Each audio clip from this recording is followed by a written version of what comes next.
পৃথিবীতে অনেক ভাষা ও উপভাষা রয়েছে এবং প্রতিটি ভাষারই রয়েছে নিজস্ব নির্দিষ্ট মাধুর্য ও সৌন্দর্য।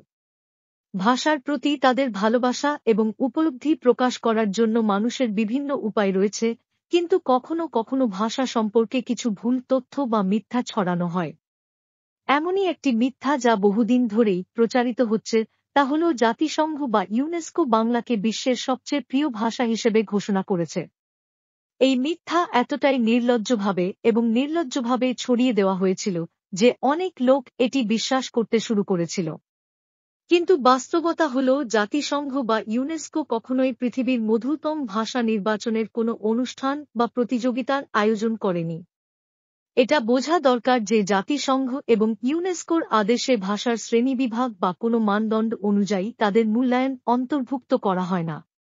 এই প্রতিষ্ঠানগুলি বিশ্বের সাংস্কৃতিক এবং ভাষাগত ঐতিহ্য রক্ষার জন্য কাজ করে, কিন্তু একটি ভাষার মিষ্টি নির্ধারণ বা দাবি করা তাদের পরিধির বাইরে। তাই বাংলাকে বিশ্বের সবচেয়ে প্রিয় ভাষা বলা এবং জাতিসংঘ বা ইউনেস্কো কর্তৃক স্বীকৃত একটি সাদা মিথ্যা যার সাথে বাস্তবতার কোন সম্পর্ক নেই।